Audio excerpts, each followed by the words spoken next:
Police at your door. Bailiffs demanding entry. A legal threat lands without warning. In that moment, who's actually on your side? This is Willoughby Genius Mark II, a legal protection platform that acts like your own personal legal team. Built on over 750,000 verified legal entries, spanning 50+ countries, it delivers immediate, actionable guidance when it matters most. No appointments, no gatekeepers, no £300 an hour delays. Just clear, lawful direction in real time. It doesn't replace the law. It gives you direct access to it. Powered by advanced AI, Willoughby Genius Mark II verifies, prompts, and protects. Calmly, precisely, and without bias. It never forgets a statute. It never panics. And it's always available. Legal technology is moving fast. Those who understand it early will have choices. Those who don't will be managed by it. Willoughby Genius Mark II goes further than any barrister. It educates too. Know your rights. Act decisively. Take back control. Click on the link below and use LSB Pro for £5 off your first month's premium. Hello, welcome to another LSB Film Podcast with me, your host Chris Brooks. I hope everyone's well. On today's show, we have Rob Hood. And Rob joins me today to explain how concerns over driving test failures led him to a much wider battle involving the DVSA, alleged corruption, police inaction, court cases, and prison. In this interview, he lays out the claims, the evidence he says supports them, and what has happened since speaking out publicly. We cover his early experience as a driving instructor, the roundabout incident that he says exposed a deeper problem, the alleged quota system behind driving test pass rates, the pressures that he and his family faced, and the wider claims he makes about the Hampshire policing and the justice system. This is a direct conversation about what he said he has uncovered, what he believes he can prove, and where the fight goes next. So, let's go. Are you concerned about all this corruption being rebranded as conspiracy theory? Well, don't you worry. Sit back and relax and join in the conversation with today's guest. Welcome to another LSB Film Productions podcast with your host, Chris Brooks.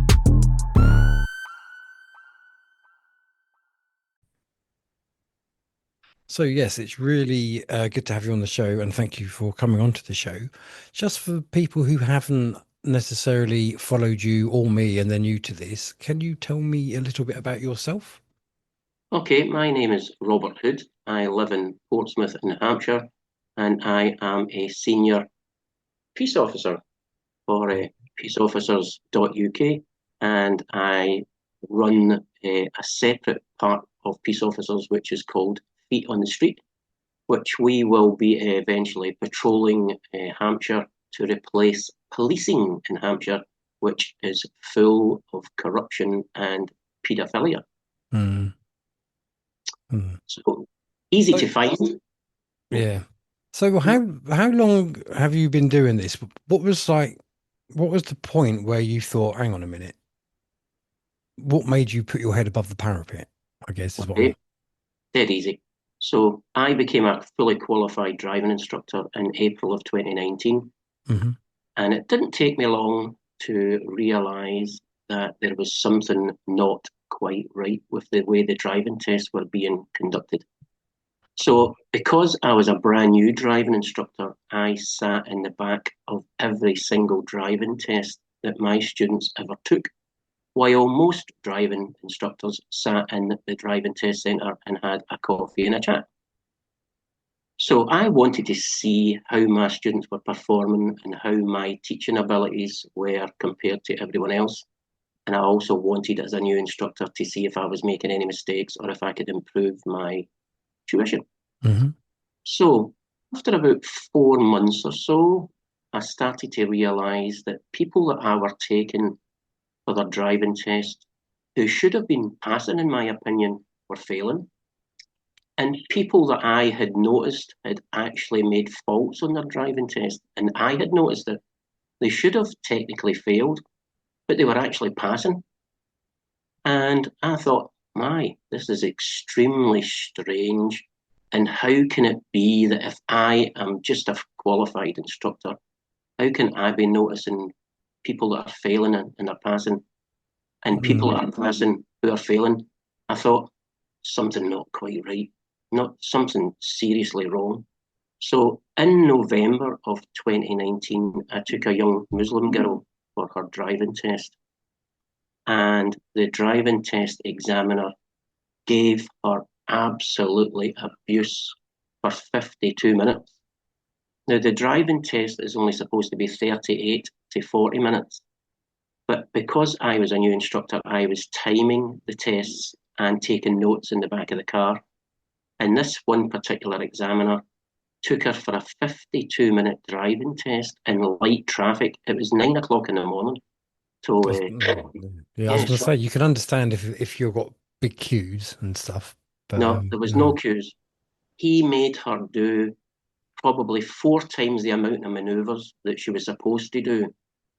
And the way he spoke to her and the way he addressed her and his complete mannerism towards this young Muslim girl was absolutely vile, to the point that I had steam coming out of my ears after 52 minutes. So I challenged his manager and him on the way that he had conducted the test. Now, she did fail, and I 100% agree that she failed correctly. So there was no question in my mind that she actually failed the test. That wasn't the issue. My issue was the way he conducted it and the way he addressed her and spoke to her. Which probably would have played a part in her failing, because I imagine her confidence would have been shocked. No, she failed within the first 4 minutes or so. Oh, did she? Yeah, it was a genuine mistake. She looked down to look at one of the controls and her hands wandered a little bit. Okay. So I had absolutely no problem with the test. I had no problems with the guy at the particular time either. But after 50 minutes of watching what he had done to her and how he had treated her and what he said to her, I was absolutely livid. Livid was not the word for it, I don't think. I was furious. So I went to see his manager and I went to see him. Told them both exactly what had happened and what I thought of it. And they both covered it up. Surprise, surprise. So I wrote to the Department of Transport and the DVSA, and they covered it up as well. So because this was in Portsmouth Driving Test Centre, and because I was quite a well-known instructor for taking young Muslims on their driving test, once you get one Muslim who finds that you're an adequate instructor, you get their cousins and relatives and brothers and nephews and nieces and stuff. Quite a good business model, sir. So I had a lot of Muslim students, a lot of Muslim students. So to not put them through that again, I decided to move to the nearest driving test centre next to Portsmouth, which is Leon and Solent.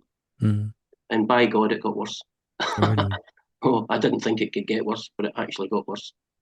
I took a young British girl and young English girl for a driving test one Saturday. And we came up to a roundabout in Gosport called the Humathaki roundabout. It used to be a Chinese or Japanese electronics manufacturing company, but it's long closed down.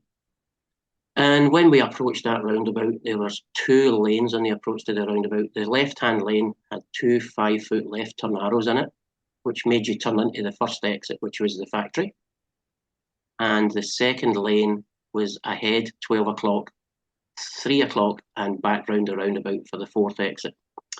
Now, the instructor and the satellite navigation system that he was using asked her to take the second exit for Stokes Bay, which, when you look at the roundabout and the maps and stuff, and also on global maps and Google Maps and stuff, it's easy to find.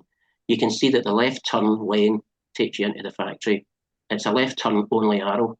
And at the driving test end, he said, "You've performed extremely well. You've only got 3 minor faults, and I'm sure Robert will tell you why you failed." And he looked over his shoulder at me and says, "Would you like to tell her?" And I went, "No, I wouldn't like to tell her because I don't know." And he said, "She should have drove ahead on the left turn arrow back at the Humathaki roundabout." So you're not the wrong lane then? No. Listen to what he said. "She should have drove ahead on the left turn arrow." And I said, "You're going to have to explain that to me because I thought you said she should have drove ahead on the left turn arrow." And he said, "That's exactly what I did say." Yeah, so in the wrong lane. Yeah, his point of view. But for my teaching I taught her the right lane. I taught her to go into the right lane and go exit 12 o'clock, because that's what the road markings and the road signage stated. So he got quite upset that I was challenging his decision, and she went berserk. She was calling me every swear word under the sun, and I had to say to him, let's go in the car park and we'll sort this out, because I can't hear for what this young girl's saying. And I said, I know my accent's strong, but I never said it. He said, I said that we'd go in the car park and I'll sort him out. So he completely fabricated that statement. But she was so annoyed at failing her driving test, she blamed me. And when I showed her later the maps and the road marks and the road markings and the highway code, and she ended up agreeing that I was correct. And because I was a franchisee of Red Driving School, I wrote to Red Driving School and I showed them about 10 different pictures of the roundabout and the approach to the roundabout, the road markings and the road signage. And because I was paying them £90 a week for technical assistance, I asked them, because I was a new instructor, to show me what I'd done wrong. So their answer to me was, they're not going to tell me. And I said, why was that? And the woman kept on saying, we're not prepared to tell you, we're not prepared to tell you, we're not prepared to tell you. So I pushed the point until I got the answer I was looking for. And the answer was, we are not telling you in case we get the answer wrong. Now, this is Red Driving School. It's the #1 driving school in the country. And they had probably 10 to 15 pictures of that roundabout from every angle possible. And they still refused to give me the answer. So I stressed that I wanted an answer because I was paying for technical assistance. And they sent me back to my audit trainer who trains driving instructors. So I sent her the same pictures that I sent Red Driving School. And her answer came back was, I've got a friend who works in that area, and the DVSA expect you go into the left-hand lane and drive ahead on the left turn arrow. And I said, no, that's not what the highway code says. It's not what the Road Traffic Act says, and I'm challenging that decision. So she, in her wisdom, decided to tell her manager that I threatened her, and I never did. So because I challenged the DVSA, the Department of Transport and Red Driving School, they all decided to club together and drum me out of the driving industry because they had a nice little thing going. And when you look at Ian McIntosh's, who was the owner of Red Driving School at the time, you look at his social media posts at the time, he agreed that he wrote the disciplinary procedure for sacking driving instructors who stepped over the line. And it was him that wrote it.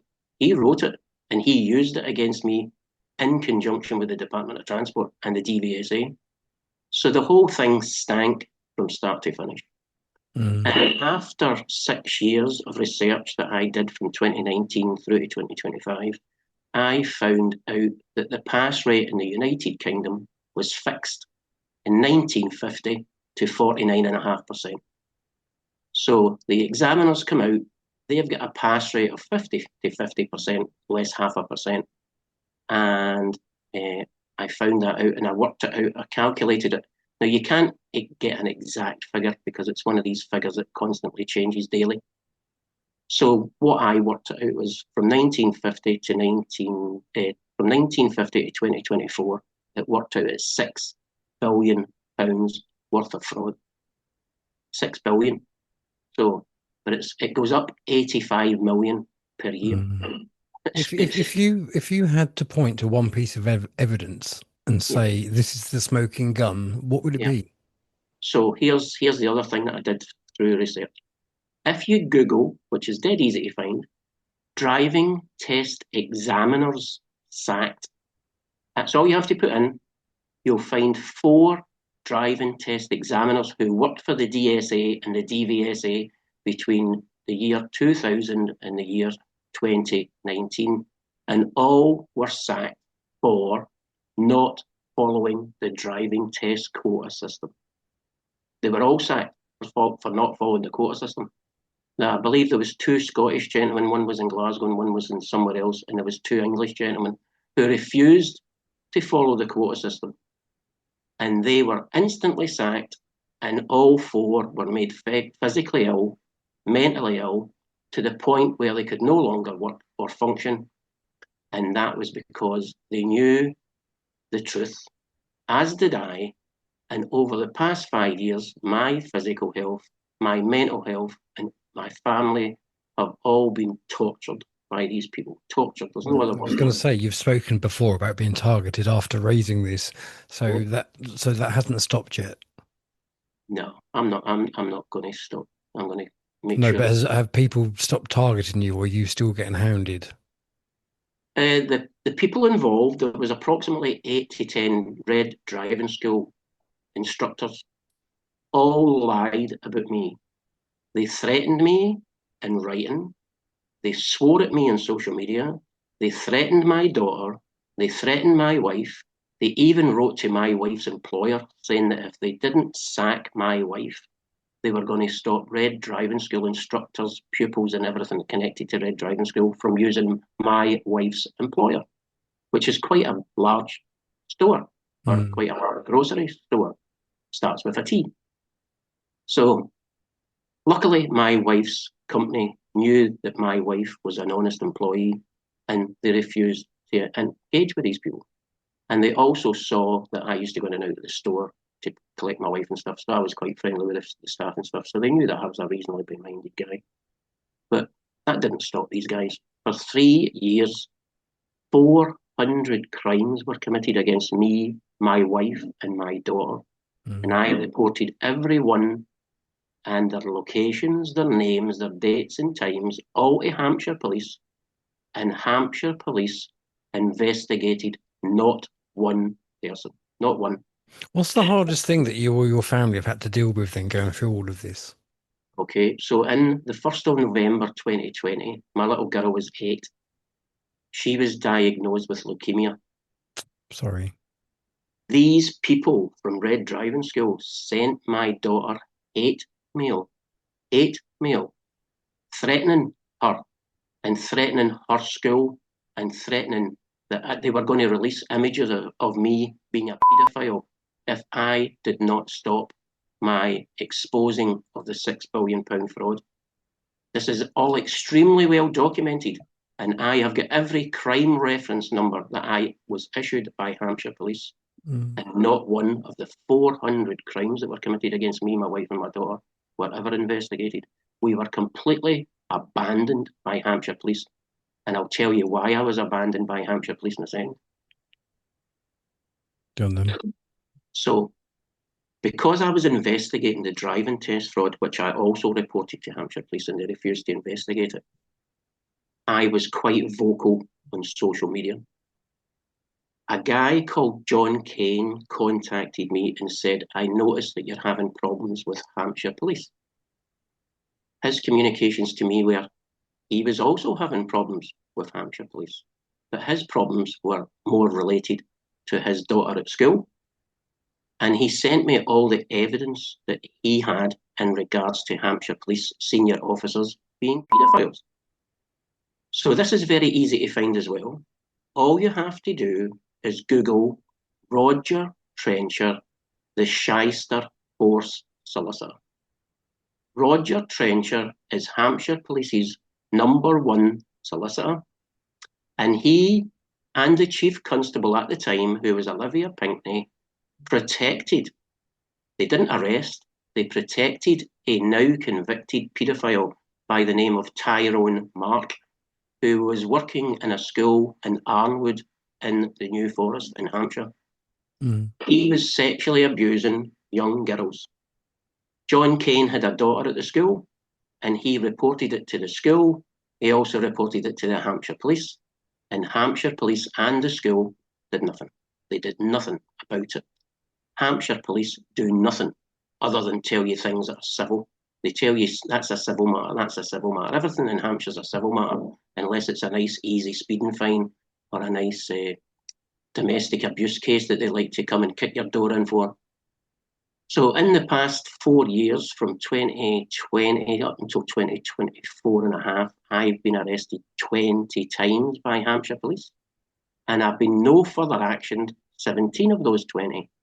And the other 3 times that they got me for something, they absolutely set me up and framed me with 2 corrupt judges in Portsmouth County Court and Winchester County Court. And I ended up civilly arresting both of those judges under Section 24A of PACE. And I posted it on social media, which should still be on YouTube. If you look up Portsmouth County Court Judge arrested Mark Samuels for DVSA corruption, aiding and abetting, perverting the course of justice, and a whole host of other things that I arrested him for. And because I arrested him in his court, and I video recorded the whole thing, when the police turned up, I asked the police to arrest him for all the crimes that I just stated. And the police went, "We can't arrest a judge, that's never been done." And I said, "Well, I've just done it, so I suggest you do your duty and arrest the judge." And Hampshire Police point blank refused to do it. I also came across a friend of mine who was a sergeant on the Isle of Wight. He arrested an ex-policeman who was working for the council. And guess what he was up to? He arrested that former policeman, took him to the police station along with his computer that was absolutely jammed full of child images. I went out to do another case, came back, and the police inspector there released him, and the computer was also released back to his care, and the computer was then wiped. So surprise, surprise, Hampshire Police on the Isle of Wight and in Hampshire are running a paedophile ring in schools. And quite a few people over the past year and a half and ongoing, school teachers in Hampshire are currently being arrested.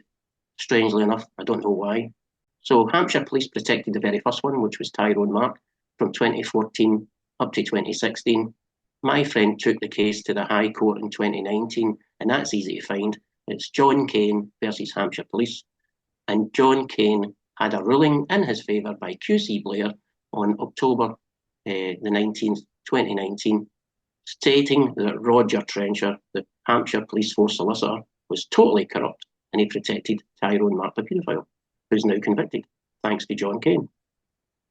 So the Hampshire Police have got a lot to answer for, And I reported it to Olivia Pinckney at the time. She refused to help me. I reported it to Scott Chilton. He refused to help me. And I've currently reported it to the current Chief Constable, who's Alexis Boone, and he's currently refusing to help me. So the corruption in Hampshire Police runs deep, and that's why peace officers, feet in the street, are hoping to patrol Hampshire when we get enough people.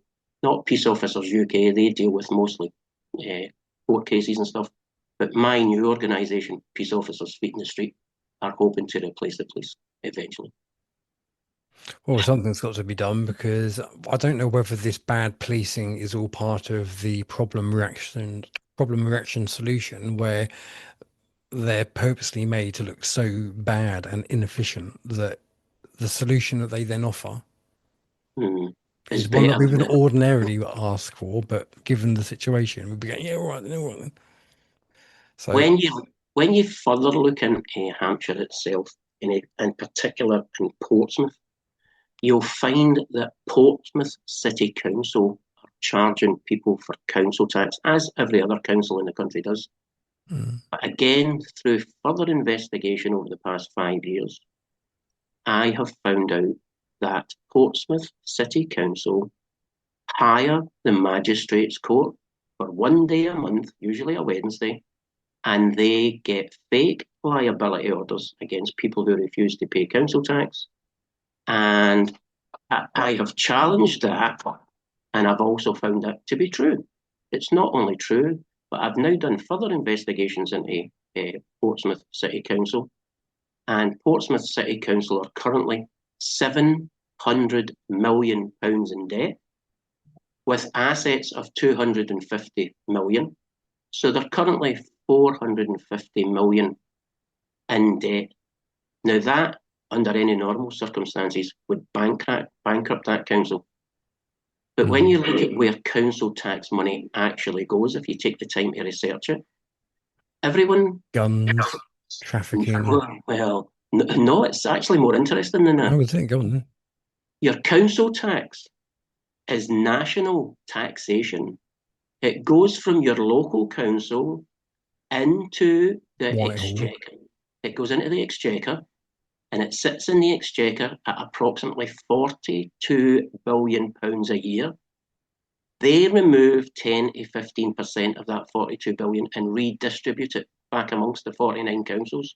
And that's why your council tax goes up annually, every single year without fail, and your services are going down because the government of the day, and it doesn't matter whether you vote red, blue, green, pink, or scarlet, they're all in the same boat, doing the exact same thing, rowing in the same direction. They are robbing the people blind. And I think more and more people are waking up to the fact that it's all corrupt. It doesn't matter where you start.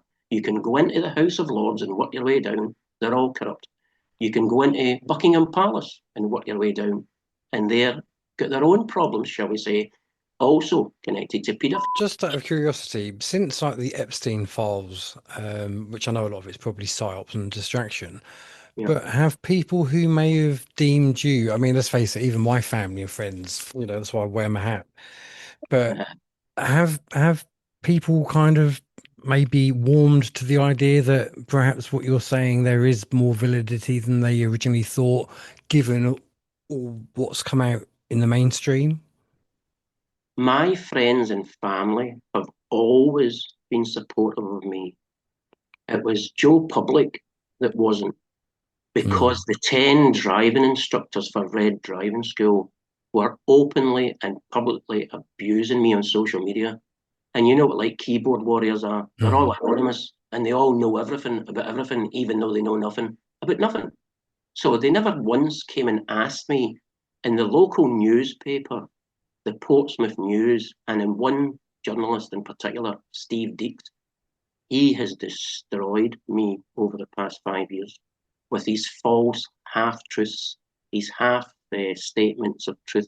He now no longer attends my court cases. He sends other people to attend because he knows that he and I will not see eye to eye after the amount of abuse that that man has gave me, the false statements that he's made in the local newspaper.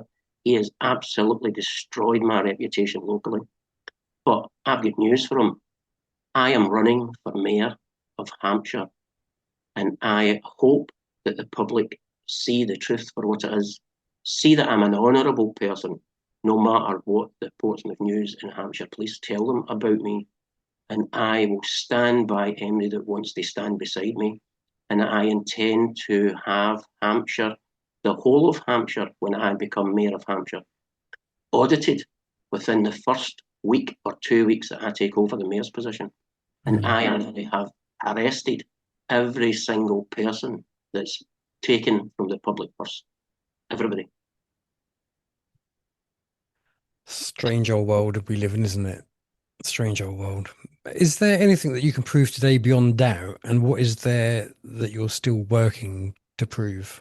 Because obviously this work is never finished, is it? There's So always something. this work will never be finished. But there's so many things that I've uncovered in the past 5.5 years that it's easy to find. The driving test fraud, you just Google driving test examiners sacked, and you'll find at least 4 men who were sacked for not following the quota system. If you go onto YouTube and look up a gentleman called PJ Audits and type in driving test centre manager, you'll find another one there, a driving test examiner who had no driving license. He had no driving license. And he was taking lorry drivers for their driving tests for 13 months without a license until his annual check came up. And his annual check came up that he had no license. So the DVSA, and the Department of Transport covered it up. Dead easy to find. The paedophilia. Have you had any instructors or insiders since reaching out to you? When I first breached this subject, I had approximately 500 driving instructors tell me that I was correct. But they also told me that they were never going to put their head above the parapet because they'd seen what happened to previous people. And now that I'm over the hill, would I do it again? Absolutely. Yeah, I would. Yeah, I would. The truth is the truth, and it can't be amended. It can't be altered. And the government, from the top to the bottom, are corrupt beyond belief. the current police service that we have is corrupt from the top to the bottom. I think there's been about 8 chief constables in the past 2 or 3 years that have had to resign through malfeasance and all sorts of other stuff. And when you look at Hampshire, I think Hampshire's the centre of all this stuff, because we've had 3 chief constables in Hampshire in the past 3.5 to 4 years. And the person who's responsible for them is the local police and crime commissioner, Donna Jones.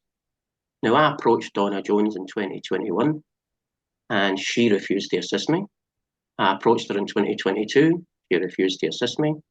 I approached her in 2023, she refused to assist me. So I civilly arrested her in February and March of 2024, which ended up in my incarceration from September 25 until March of 2026. I've only been released from prison over the past 2.5 weeks. And I went for a jury trial on the 11th and 12th of March at Swindon Crown Court, where I was found not guilty of all charges, and Donna Jones perjured herself. And Hampshire police will do nothing about it. This is the trouble. There's no accountability. You know, people, I mean, obviously not so much just what you're talking about, but in general, there is no accountability. People can do whatever they want and there's no repercussions. Yeah, but when you do let's say, a small alleged crime in their eyes, they arrest you and they put you in prison. Oh yeah, it's definitely one way. But Yeah. how do we sort that? Because like you've just proved yourself, you know, and lots of people try and tackle the system only to end up with, I don't know, bad fines, prison sentences, whatever. How do we do this safely? Don't believe that every serving police constable in the United Kingdom is corrupt. I believe Oh no, there are good people in there. Yeah, of course there are. I've been arrested 20 times in the past 4 years, and some of the constables I met were genuine people, and they came to my house to arrest my wife when she was dealing with my daughter who had cancer. And the 2 officers came and they actually apologised. They said that they had to come and arrest my wife for exposing things on social media that were 100% true. And they apologised for arresting my wife. They kept her for 8 hours, I think, and released her without any further charge. But that's the things that Portsmouth or Hampshire police do to people to get you to keep quiet. And they won't quieten me. They'll have to kill me. And I've told people this before. Hampshire police will have to kill me before I'm silenced. They won't silence me. They'll have to kill me. So I've made plenty of preparations for that event. And all the evidence that I've gathered over the past 6 years is well distributed. What would a fair hearing of your case actually reveal in your view? So my barrister is currently trying to get me before the appellate court and the Supreme Court.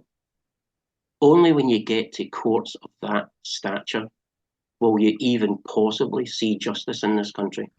Because there has to be good men and women sitting in the bench.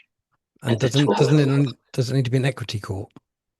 I have no idea. I'm leaving that to my barrister. He's the qualified person. Well, because equity court is based on whether it's fair, whether it's right, as opposed to what the law says. Yeah, but even when you look at the law, they're using laws against me that are not laws. Acts and statutes. Acts and statutes, yeah. And even if you accept that their acts and statutes are correct, you still have to produce evidential bundles.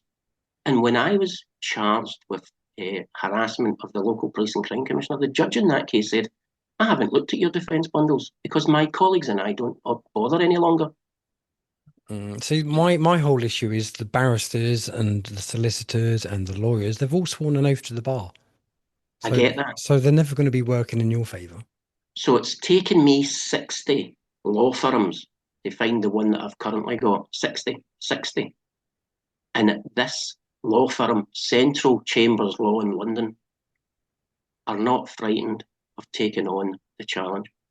And one of the barristers who represented me on the 11th and 12th of March 2026 in Swindon Crown Court, she took on the system and she won. She won by simply telling the facts and telling the truth in front of a jury. Now, I believe that judge would have found me guilty but for the fact that the jury was there.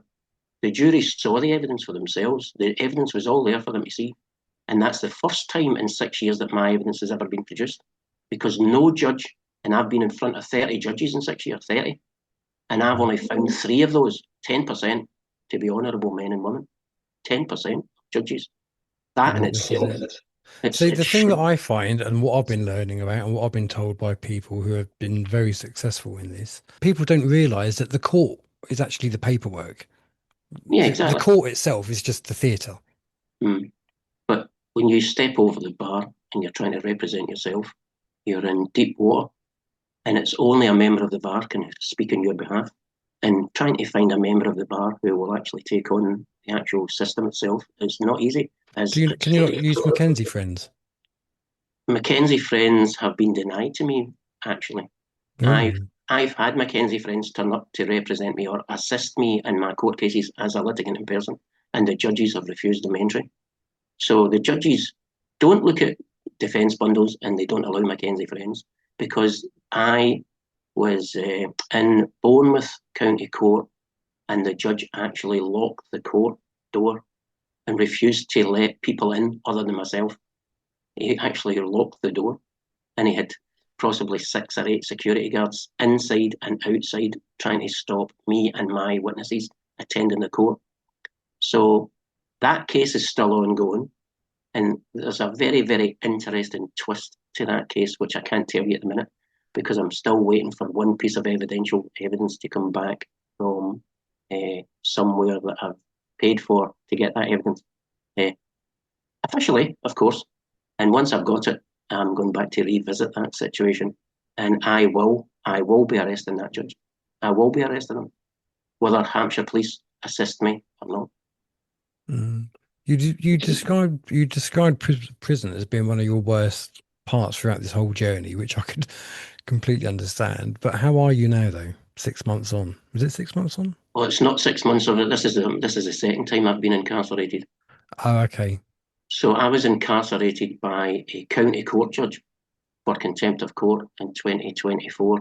And when I left the police station, the police had told the Serco guards and the prisoners on the bus that I was a paedophile. And when I went to leave the police station to go onto the bus, the guys on the bus were banging and shouting and swearing and hollering that they were going to kill me, they were going to cut my throat, they were going to abuse me. And then when I got to Lewis Prison in June of 2024, the paedophiles go into separate sections and the normal prisoners go into mainstream. And when I walked into the mainstream part, the guys on the bus were saying, "What are you doing here? What are you doing here? We know you're a paedophile." And I said, "Who told you that?" And he said, the guards on the bus told us that you were a paedophile because that's what the police had told them. So the police tried to end my life once before. And so did Lewis Prison when I was in Lewis Prison. So that prison made me mentally and physically ill for over a year and a half. It's only in the past 2 months, 3 months that my mental health has started to recuperate. But I was put in prison by the local police and crime commissioner through perjurious false statements that she made to the police and to the courts. And I went into prison on the 15th of September 2025, and I was released on the 12th of March, just 2 weeks ago, with no charges. So I'm revisiting that situation. I've already wrote to Hampshire Police, the new Chief Constable, asking for his assistance, and today he's just completely blanking me. I know that he knows that I know the truth, and he knows that Donna Jones is a corrupt individual, but she knows too much about Hampshire Police, and they know too much about her. So it's trying to break that cycle, and one of the dominoes is going to have to fall. They're going to have to fall, because I'm going to revisit it and revisit it and revisit it until I get the truth. See, some people watching this will think this sounds way too big, too many moving parts. So what would you say to those kind of people? I would say it's like a cake. And they say this in driving tuition, you can't eat a whole cake at once. But if you cut it into slices, you can eat a cake slice by slice. And if you take it a bit at a time, if you start off with the driving test road, very easy to find, although they're trying to cover it up. They're trying to cover it up. So if you look at that, driving test examiners sacked for not following the quota system, dead easy to find, dead easy. And then if you look at John Kane's situation with Hampshire police and the paedophiles, also dead easy to find. Having said that, they're currently trying to hide it. But I've still got all the physical evidence of that case, and I've got all the newspaper clippings and everything of the time, and I've got all the original stuff, which I'm going to start posting on social media. And I'm going to use it as part of my mayoral campaign to become the mayor of Hampshire. And when I get the audits for the whole of Hampshire done, I am going to revisit every single person that's had the hand in the cookie jar, and I am going to make sure that they personally serve time that I've served their time for. So I've served their time. It's time for them to stand up and serve their own time. I'm not serving time for anybody else. So what happens next then? What should people be watching out for in the next, I don't know, few months? So peace officers are currently looking for people to join them on a basis of auditing courts and helping people with bailiffs and things like that. But my sort of separate entity to peace officers, feet in the street, I'm looking for men and women in Hampshire and around the whole of the UK to join me in patrolling the streets. So that's something that I am hoping to achieve, because only through numbers will we get a change. And we're not going to get a change by writing letters. And I don't believe in protesting, because the government just sit back and laugh in their office, looking out their window, and they say, oh, there's another 100 people arrested. That's another couple of £1,000 in the coppers. Yeah. If you want to protest, do it financially. Stop the payments to the beast, and the beast is the government. They are defrauding people of council tax, water tax, national insurance, road tax. The road tax is going up next year to approximately £650. And they promised that if you bought an electric car, you wouldn't be paying road tax. They lie through their back teeth. And when you look at the Scottish devolution or Scottish independence situation from approximately 6 years ago, they told Scotland that they had no oil. No oil. There was no oil left, and you couldn't go independent because you'd be financially bankrupt. And now all of a sudden there's billions and billions of litres and gallons of oil in the North Sea. Politicians lie, and they lie for a living. And people have to wake up and realise that they're being not only misled, they're being deliberately robbed, lied to, and paedophiles are running this country. They're running the country. They're running the world, mate. They're running the world. Yeah, well, we could go into that subject if you want to. I know exactly what they're doing. And you can call it the cabal or whatever you want to call it.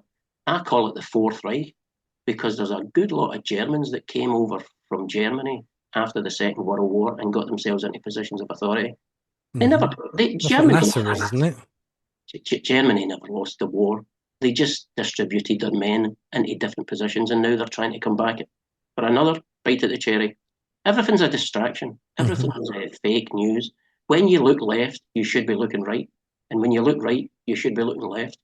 So people have to realise, they have to sit down and think about their children's futures. I'm 60. I'm cooked. I'm fighting for my daughter's future and everybody else's grandchildren and children. That's what I hope my sacrifices over the past 6 years will be. I've took the abuse. I've took the mental health. I've took the physical health. I've took it on board, and I've came through the other side. And I'm hoping that my family and friends will be proud of me one day. Hoping that that's the case. Because I don't believe that satanic demons should be in charge of a spiritual country or a spiritual world. It's definitely a spiritual war. Definitely. Yeah, definitely. And people have to pick their sides, because I think it's coming to the point where you're going to have to pick your side. You don't even have to leave your house to protest. Stop the payments.